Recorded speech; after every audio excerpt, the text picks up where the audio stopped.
Glória a Deus, graças a Deus. Eu quero na mensagem de hoje que a gente estude um pouco o livro de Tiago no capítulo 2.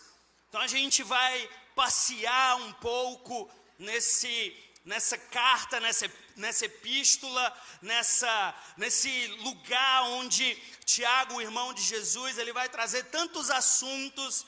E algo tem chamado a minha atenção há um bom tempo, e algo tem falado comigo, e eu quero compartilhar.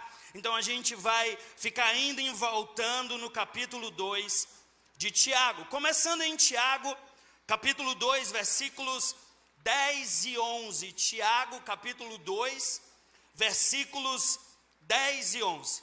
E ele vai dizer: pois quem obedece a toda a lei, aqui ele está falando da lei de Moisés, a lei de Deus que foi trazida por Moisés, que foi trazida para nós através de Moisés, pois quem obedece a toda a lei, mas tropeça em apenas um ponto, torna-se culpado de quebrá-la inteiramente. Versículo 11. Pois aquele que disse: não adulterarás, também disse: não matarás. Ou seja, se você não comete um, mas comete outro, você se torna transgressor da lei. Você se torna transgressor da lei. Antes de Jesus e antes da morte e ressurreição de Jesus, eu e você, nós éramos condenados pela lei de Moisés.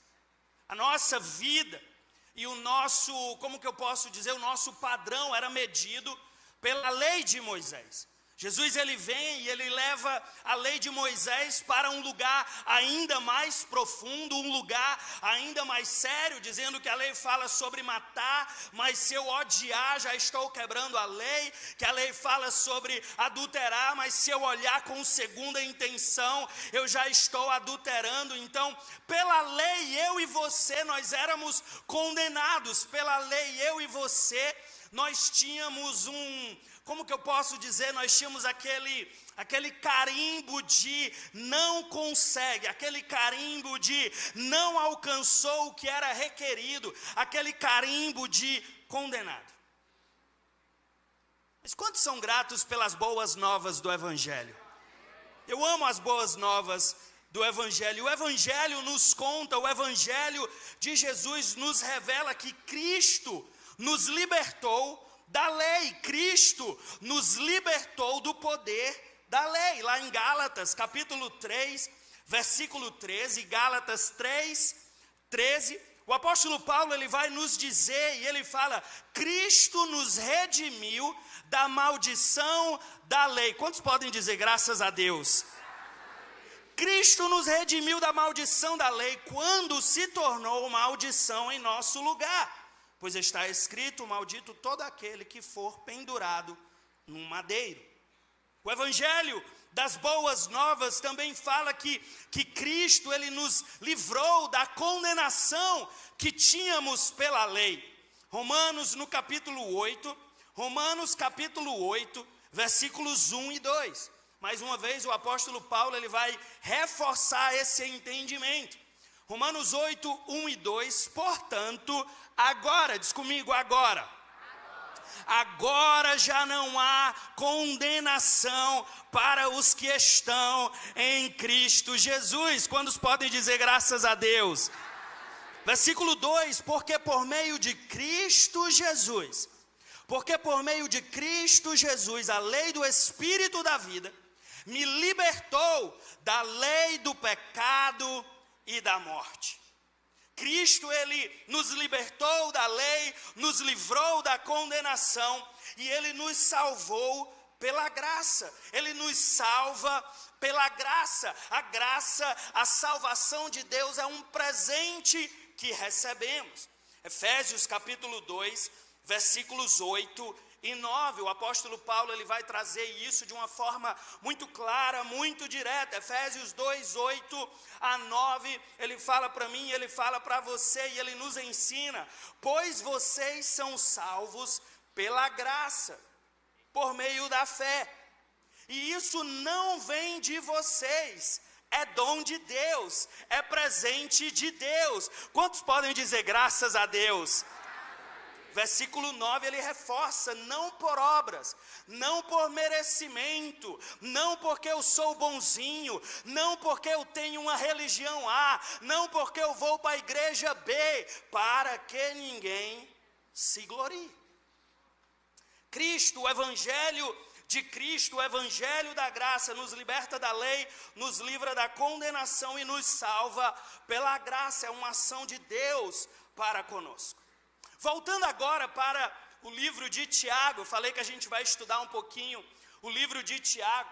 Tiago, ele fala, olha, vocês, quem obedece toda a lei, mas tropeça em apenas um ponto, torna-se culpado de quebrá-la inteiramente. Aí no versículo 12, contexto, ele está falando da lei de Moisés. No versículo 12 do capítulo 2, vocês estão comigo até aqui? A gente vai fazer uma jornada. Ele está falando, olha, se você quebrar a lei de Moisés, você está condenado. Agora, no versículo 12, ele fala algo, ele fala sobre uma outra lei. Ele fala sobre uma nova realidade. Tiago capítulo 2, versículo 12, ele fala o seguinte: falem e ajam como quem vai ser julgado pela lei da... Não, mas fala como se você tivesse acordado, pela lei da... liberdade. Ele está falando, olha, se você antes, você era julgado pela lei de Moisés, antes você era condenado pela lei de Moisés, agora, eu e você, nós precisamos estar ligados e prestar atenção, que agora, na nova realidade, no evangelho da graça, não seremos mais julgados pela lei de Moisés, mas agora seremos julgados pela lei da... liberdade. Vocês estão comigo até aqui? Amém. Segue a minha linha de raciocínio. Certo, Lucas? Então, beleza. Então, antes eu seria julgado pela lei de Moisés e condenado, porque eu não consigo, no meu interior, eu não consigo, então eu já era condenado pela lei de Moisés. Mas agora, pela graça, agora em Jesus eu não sou mais, porém eu serei julgado pela lei da liberdade. Olha que interessante. O que é então essa tal lei da liberdade? Eu acho que é muito justo a gente entender essa lei da liberdade, para que eu e você possamos, pela graça de Deus, sermos julgados bem por essa lei. Versículo 13, a lei da liberdade. Tiago 2,13, olha que interessante. Olha qual que é a lei da liberdade. Tiago 2,13.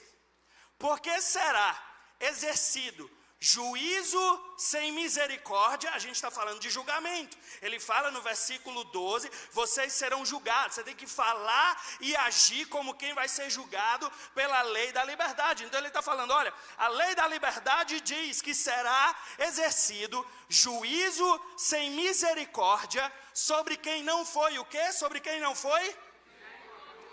Misericordioso. Por favor, deixar esse versículo aqui um pouquinho, para a gente estudar. A gente está fazendo um estudo no capítulo 2 de Tiago. Pois será exercido juízo. Esse juízo aqui, voltando para o versículo 12, ele está falando, olha, vocês serão julgados. Julgados por quem? O contexto desse texto é muito claro. Ele vem falando do julgamento da lei, ele vem falando do juízo final, ele está falando aqui claramente sobre Deus. Vocês serão julgados por Deus, vocês serão julgados no último dia, todos nós iremos prestar contas da nossa vida a Deus, mas agora, por causa de Cristo, mas agora, por causa do Evangelho da Graça, não seremos mais julgados por Deus de acordo com a lei de Moisés. Jesus já resolveu isso, Jesus já nos livrou do pecado e da morte. Agora, Deus irá nos julgar pela lei da liberdade, e esse juízo virá de Deus, sem misericórdia, sobre quem não foi o quê? Sobre quem não foi? O juízo vem de Deus, mas eu não fui misericordioso com quem? Com o meu próximo. Olha que interessante, gente. A lei da liberdade diz: eu escolho como Deus vai me julgar pela forma como eu trato o meu próximo. Eu escolho como Deus vai me julgar pela forma como eu trato a minha mãe, como eu trato o meu irmão, como eu trato o meu colega de trabalho, como eu trato as pessoas ao meu redor. A lei da liberdade diz: você recebeu graça, você recebeu misericórdia em Cristo, todos os seus pecados, toda a sua condenação foi apagada, e agora como você vai viver a partir disso? Com juízo sobre os outros ou com misericórdia sobre os outros? E a forma que você trata os outros é a forma que Deus vai tratar você no dia do juízo. Essa é a lei da liberdade. Será exercido da parte de Deus juízo sem misericórdia sobre quem não foi misericordioso com o próximo, com o seu colega, com o seu amigo, com o seu irmão. Por quê? Porque a misericórdia triunfa sobre... A misericórdia é maior do que o juízo. A graça de Deus é maior do que o pecado. O apóstolo Paulo, ele vai nos ensinar: pois onde abundou o pecado, superabundou a graça. A misericórdia é maior. A misericórdia cobre o juízo. E essa misericórdia que eu recebi, eu preciso estender ao meu próximo, senão eu estou bloqueando, anulando a misericórdia de Deus. Portanto, só me resta o juízo. Vocês estão comigo até aqui? 3 pessoas estão comigo até aqui. Vocês estão seguindo a minha linha de raciocínio? Beleza, Lucas, eu acho que tu está inventando isso. Eu acho que tu pegou esse texto e tu está dando aquela forçação de barra para dizer o que tu quer. Que ótimo que você que está pensando isso. Ótimo, eu amo. Vamos ler capítulo 18 de Mateus, uma historinha que Jesus conta. Vocês estão comigo até aqui? Mateus capítulo 18, essa história que a gente vai ler já já, é uma história que sempre me intrigou, porque eu creio, eu tenho fé na graça de Deus, eu tenho fé naquilo que Deus fez por mim, não naquilo que eu faço para Ele, não aquilo que eu tenho o poder de fazer. Então esse texto, essa história que Jesus conta, era algo que eu lia, Leandro, eu ficava assim, não, beleza, é pela graça, mas aqui está meio que é pelo merecimento, entendeu? Eu lia, eu creio, e eu ficava: Jesus, eu creio, mas não condiz muito com o teu evangelho não, mas eu creio, Jesus, eu creio, mas assim, não. E finalmente a ficha caiu, vamos ler. Mateus capítulo 18, versículo, e a gente vai ler alguns versículos. Eu não gosto muito de ler texto muito longo, mas a gente precisa ler essa história. Vocês estão comigo até aqui? Mateus 18, a partir do versículo 23, Mateus 18, 23, a partir do 23 a gente vai ler até o 35. O Evangelho de Mateus, aqui é palavras de Jesus. Ele está falando sobre o contexto de irmão, de perdão. Ele fala, as pessoas perguntam: quantas vezes eu tenho que perdoar o meu irmão? Aí ele fala 70 vezes 7, e depois ele conta essa história. Evangelho de Mateus, capítulo 18, a partir do versículo 23, eu vou ler. Por isso, o reino dos céus é como um rei que desejava acertar contas com seus servos. Versículo 24. Quando começou o acerto, foi trazido à sua presença um que lhe devia uma enorme quantidade de prata. Ou seja, uma dívida impagável.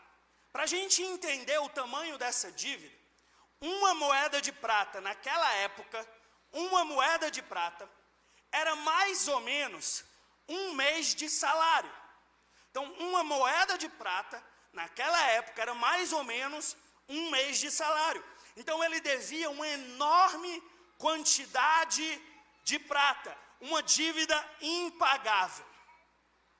Como não tinha condições de pagar,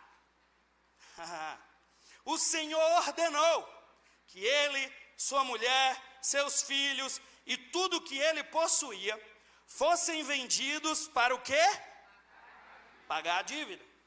Versículo 26. O servo prostrou-se diante dele. Ele implorou: tem paciência comigo e eu te pagarei tudo. Versículo 27. O senhor daquele servo teve o quê, gente? Teve o quê? Teve o quê? Compaixão. E fez o quê? E fez o quê? Cancelou. Teve compaixão e cancelou. Teve compaixão e cancelou. Algumas pessoas já estão entendendo onde é que eu estou querendo chegar, mas vamos lá. Versículo 28. Mas quando aquele servo saiu, encontrou um de seus conservos, que lhe devia 100 denários. Aquele servo, ele devia uma enorme quantidade de prata, uma moeda de prata, um mês de salário. E ele encontrou alguém que devia 100 denários. Um denário, naquele contexto, valia um dia de trabalho. Aquele cara devia para ele 100 dias de trabalho. Enquanto ele devia para o Senhor meses e meses, anos e anos, uma vida inteira de trabalho, uma dívida impagável. Agora, aquele servo que encontrou o seu conservo, que lhe devia muito menos do que ele devia, agarrou e começou a sufocá-lo, dizendo: pague-me o que me deve. Você me deve, me pague. Você me deve, me pague. Versículo 29. Então, o seu conservo caiu de joelhos e implorou-lhe: tenha paciência comigo, e eu lhe pagarei. Versículo 30, mas ele não quis. Ele não quis. A misericórdia que ele recebeu, a compaixão que ele recebeu, a graça que ele recebeu, ele não passou para frente. Ele não deixou transbordar. Ele vetou, ele tapou, e ele disse: misericórdia para mim, juízo para você. Versículo 31.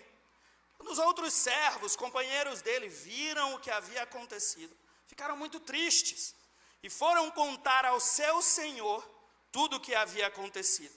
Versículo 32, então o Senhor chamou o servo e disse: servo mau, cancelei toda a sua dívida. Qual o tamanho da dívida? Impagável. Quanto dela foi cancelada? Toda a sua dívida, porque você me implorou. 33, meu Deus! Olha esse versículo, 33. Você não devia ter tido o quê? Não deveria ter tido o quê? Misericórdia do seu conservo, como eu tive de você. Irado, indignado, revoltado, seu senhor entregou-o aos torturadores até que pagasse tudo o que devia. Versículo 35, olha isso, palavras de Jesus. Assim também lhes fará meu Pai Celestial, se cada um de vocês não perdoar de coração a seu irmão. Essa história fala de um servo que tinha uma dívida impagável. Ele tinha uma dívida que ele não podia resolver. Ele entrou em uma situação que ele não podia sair. Sabe quem é esse servo? Esse servo sou eu, esse servo é você. Aos olhos da lei, nós entramos em uma dívida, que o único pagamento possível da dívida é a morte. Aprendemos à luz do Evangelho que o salário do pecado, o preço do pecado, a consequência do pecado é a morte. Eu e você não poderíamos pagar, eu e você não tínhamos como pagar, mas Deus em sua maravilhosa graça, mas Deus em sua maravilhosa misericórdia, em sua abundância de bondade, Deus ele quita a nossa dívida, Deus ele nos livra dessa dívida, Deus faz Jesus pagar o preço que nós devíamos pagar, porém nunca conseguiríamos pagar. Deus libera sobre nós graça, misericórdia, bondade sem fim.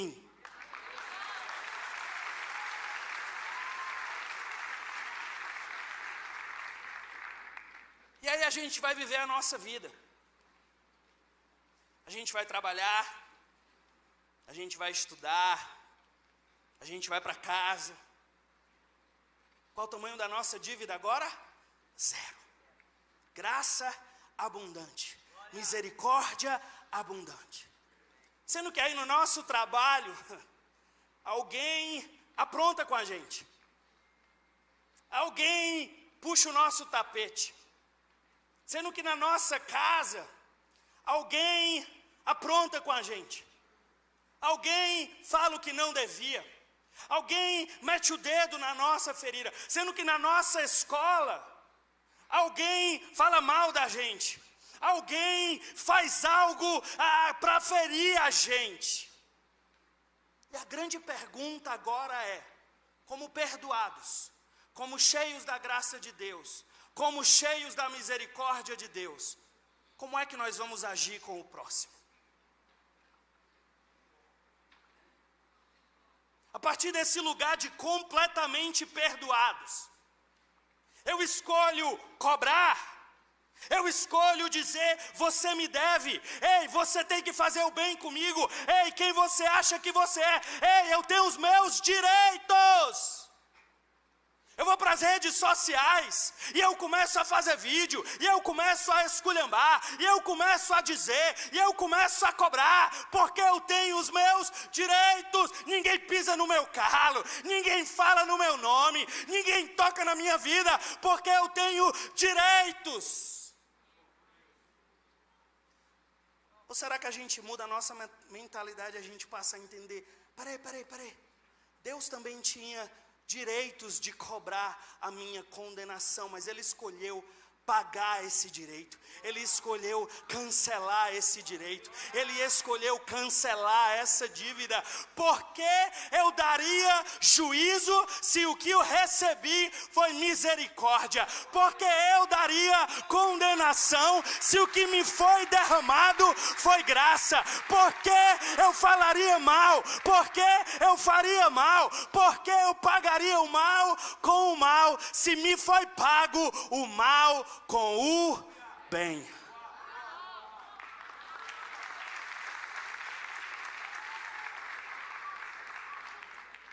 Nós somos esse servo. E todas as pessoas ao nosso redor, todas as pessoas que entram em contato conosco, são os conservos. Essa parábola, essa história não é sobre alguém distante. Essa história, essa parábola que Jesus conta, é sobre mim e é sobre você. O servo, ele foi completamente perdoado, recebeu graça e misericórdia do seu Senhor sem que ele merecesse. E essa é a salvação que nós recebemos e lemos lá em Efésios no capítulo 2, uma salvação que vem pela graça, não por obras, que vem de Deus e não de nós. Recebemos isso do Senhor. Mas como que a gente vai viver agora? Ainda com uma mentalidade de dívida? Ainda com uma mentalidade da lei? Ou será que eu e você agora iremos viver debaixo dessa nova mentalidade, a mentalidade da graça? A lei cobra, a lei exige, a lei aponta, a lei julga, a lei exerce juízo. Mas se eu faço isso com o outro, de acordo com a lei da liberdade, que eu serei julgado, naquele grande dia, o Senhor vai falar para o servo: eu te perdoei, eu te dei graça, eu liberei misericórdia, por que você não fez o outro receber a mesma coisa que eu te dei? Ou eu tenho uma segunda opção: viver com a mentalidade da graça, E a mentalidade da graça é entender: se eu fui perdoado, eu vou perdoar. Se eu recebi misericórdia, eu vou dar misericórdia. Se eu recebi sem merecer, eu vou dar sem os outros merecer. Se fizeram por mim coisas que eu nunca poderia fazer por mim mesmo, então agora eu vou viver para fazer pelos outros, para entregar para os outros, para entregar para minha família, para entregar para os meus colegas de trabalho, para entregar para a sociedade aquilo que nenhum deles merece, aquilo que nenhum deles conquistou. Mas eu vivo agora debaixo da mentalidade da graça e não mais debaixo da mentalidade da lei. Eu vivo agora como perdoado, consciente do meu perdão, consciente da misericórdia de Deus, e por causa disso a minha vida é uma vida de graça.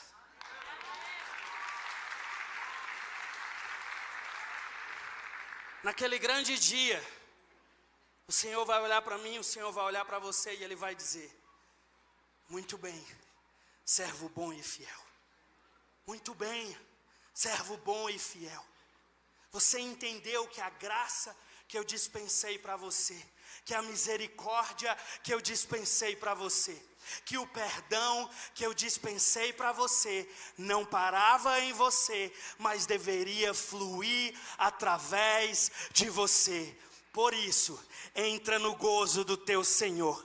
Por isso, entra na casa do teu Senhor. Por isso, você entendeu e você teve fé naquilo que eu fiz por você. Sabe por quê?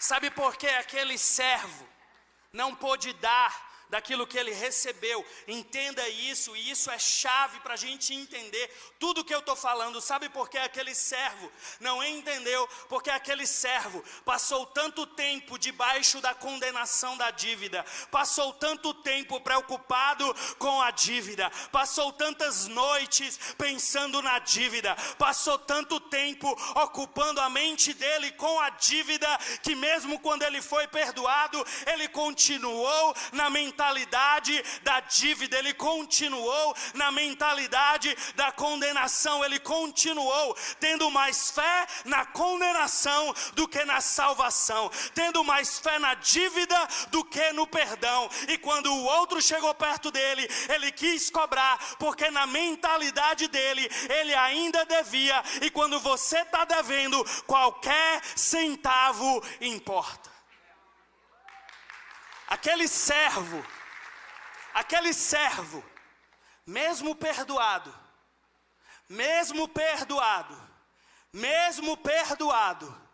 ele vivia debaixo de condenação. A mentalidade dele era de condenação. Muitos de nós cristãos, muitos de nós discípulos de Jesus, recebemos uma graça tão grande, recebemos um perdão tão grande, mas o problema é que a gente ficou tanto tempo debaixo de condenação, tanto tempo achando que Deus queria pegar a gente, tanto tempo achando que Deus queria destruir a gente, tanto tempo com medo do juízo de Deus, tanto tempo com medo pensando: quando é que Deus vai me pagar, quando é que eu vou pagar pelo meu pecado, quando é que a conta vai chegar, que mesmo com a graça disponível, com o perdão disponível, a gente escolhe voltar para a mentalidade da lei, e porque na nossa mente ainda estamos na mentalidade da lei, nós passamos a cobrar os outros da forma que nós achamos, na forma que nós temos como pressuposto que Deus irá nos cobrar, mesmo tendo graça sem medidas, tendo sido liberada. Nós escolhemos voltar para a mentalidade da lei, em vez de entrar na mentalidade da graça. E isso é algo que eu e você precisamos levar muito a sério. Muito a sério. Muito a sério. Porque o que Deus está dizendo para mim, o que Jesus está ensinando para você, é que toda a dívida foi paga. Mas se a gente não entender isso, se a gente não crer nisso, Se a gente não tiver fé, diz comigo, fé. Se eu não tiver fé nisso, eu não vou agir como se isso fosse uma verdade. E quando eu não ajo como isso sendo uma verdade, o que eu estou colhendo para mim é juízo e condenação eterna. Se eu não tenho fé na graça, se eu não tenho fé na salvação, se eu não tenho fé na misericórdia de Deus, se eu não tenho fé no perdão de Deus, eu estou me isentando dessa graça, e só resta para mim uma coisa: condenação. O apóstolo Paulo, em um outro momento, em um outro texto, eu não coloquei aqui, mas confie, está na Bíblia, ele fala sobre cair da graça. E interessante porque o contexto desse cair da graça é exatamente o contexto que ele fala, é exatamente sobre a forma como a gente lida uns com os outros. Que se eu não lidar bem com você, que se eu não agir com você com a mesma graça que me foi dada, eu estou caindo da graça. E quando eu caio da graça, só me resta uma coisa: juízo. E o juízo de Deus naquele grande dia, ele vai ser visto, ele vai ser medido pela forma como nós tratamos uns aos outros. Isso pode ser assustador para alguns e muito libertador para outros.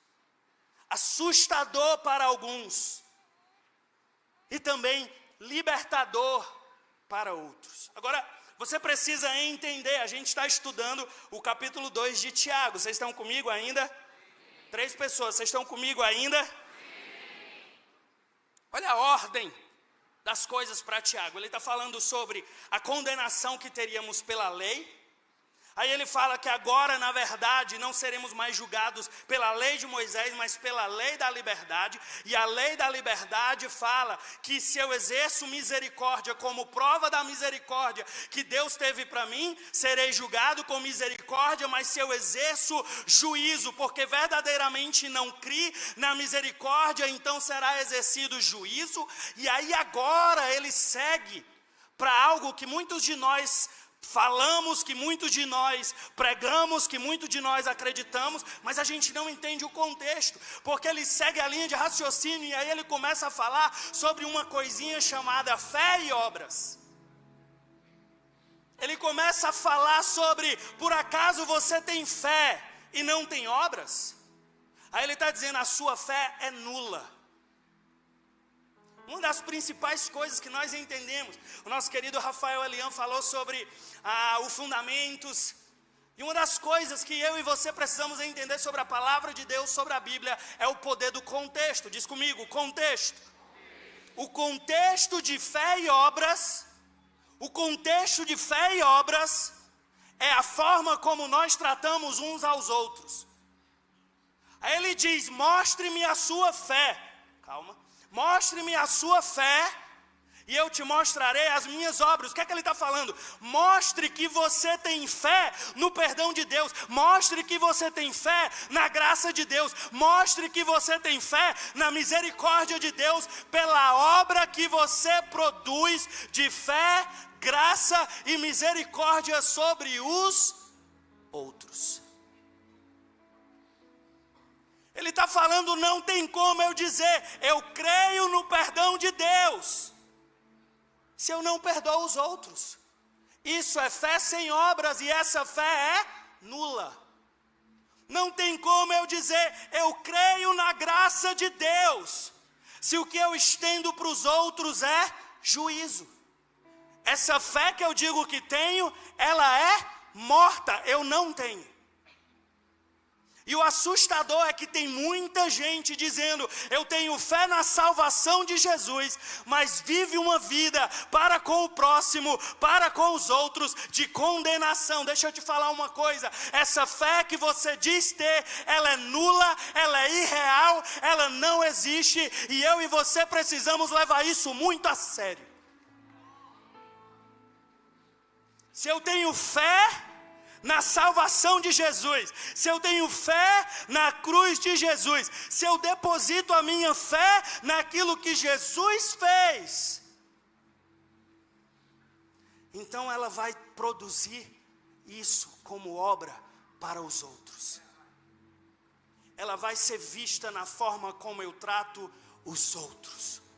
E eu e você como igreja, precisamos nos arrepender de sermos uma igreja que rapidamente julga, que rapidamente critica, que rapidamente fala mal. Existe uma multidão lá fora que não quer pisar aqui dentro, porque aqui dentro vão falar da roupa que usa, dos lugares que frequenta, do modo como fala, e as pessoas têm medo de se achegar na igreja, porque a igreja não se tornou esse lugar que dispensa graça, amor, misericórdia, mas infelizmente se tornou um lugar que dispensa condenação, críticas e julgamentos, e eu e você corremos o risco de naquele dia a gente dizer: eu tenho fé, e Jesus dizer: cadê tuas obras? Cadê tuas obras? Se você realmente tem fé na minha salvação, tem fé na minha misericórdia, tem fé na minha graça, cadê as tuas obras? Cadê a misericórdia para com o outro? Cadê o amor para com o outro? Cadê a tolerância? Cadê o cuidado? Cadê a paciência? Cadê? Essa mensagem, ela é uma mensagem de esperança para muitos de nós. E também ela é uma mensagem de arrependimento para muitos de nós. Ela é uma mensagem de fé para muitos de nós. E ela é uma mensagem de conversão para muitos de nós. A salvação que nos foi dada, a graça que nos foi dada, a misericórdia que nos foi dada. O que é que a gente está fazendo com isso? Se a gente aponta, se a gente julga, se a gente critica, mas é porque, aqui é assim. Escreveu, não leu? Não, Lucas, é porque aqui é assim. Comigo não tem moleza não, eu falo mesmo. Não, Lucas, é porque tu não entende, é o meu jeito, entendeu? É o meu jeito, e o pessoal tem que entender que não tem moleza não. Eu imagino o rei que perdoou tudo, o rei que dispensou todas as coisas boas, olhando e dizendo: como é? Não, eu não entendi. Como é? Não, peraí, eu não estou entendendo. Como é? Os outros têm que pagar, sendo que eu não exigi que você pagasse? Como é? Os outros têm que levar o que eles merecem, se para ti eu te dei o que o meu filho merecia e conquistou numa cruz, e eu te dei de graça? Como é?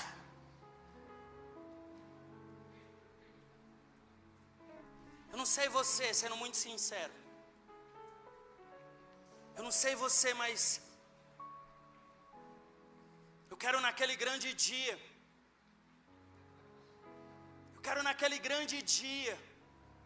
ver um sorriso no rosto de Deus.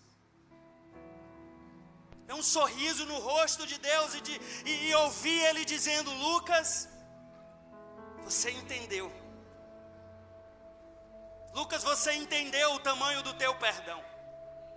Lucas, você entendeu o tamanho da tua dívida que foi cancelada.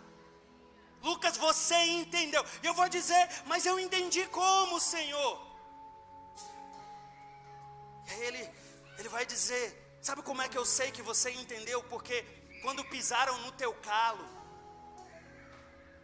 quando falaram de ti, quando te criticaram, quando te condenaram, quando você foi injustiçado, você deu do que você tinha recebido de mim. Você não compartilhou da mentalidade da lei. Você compartilhou da mentalidade da graça. Esse convite é um convite estendido a todos nós. E a pergunta que nós recebemos é: será que a gente entende mesmo? Wellington, será que a gente entende a nossa salvação? Ou será que tudo que a gente consegue entender é a nossa religião? Ah, mas é porque eu sou evangélico, entendeu? Eu sou evangélico. E os evangélicos agem assim. Não, mas é porque eu sou católico, entendeu? E lá na igreja católica a gente age assim. Será que tudo que a gente tem para apresentar é a nossa religião? Ah, não, mas é porque lá na igreja, Lucas, lá na igreja. Ah, mas lá na igreja. Naquele grande dia, Jesus não vai perguntar qual a nossa igreja, qual a nossa religião. Naquele grande dia, Jesus vai nos perguntar: o que você fez com o que eu te dei?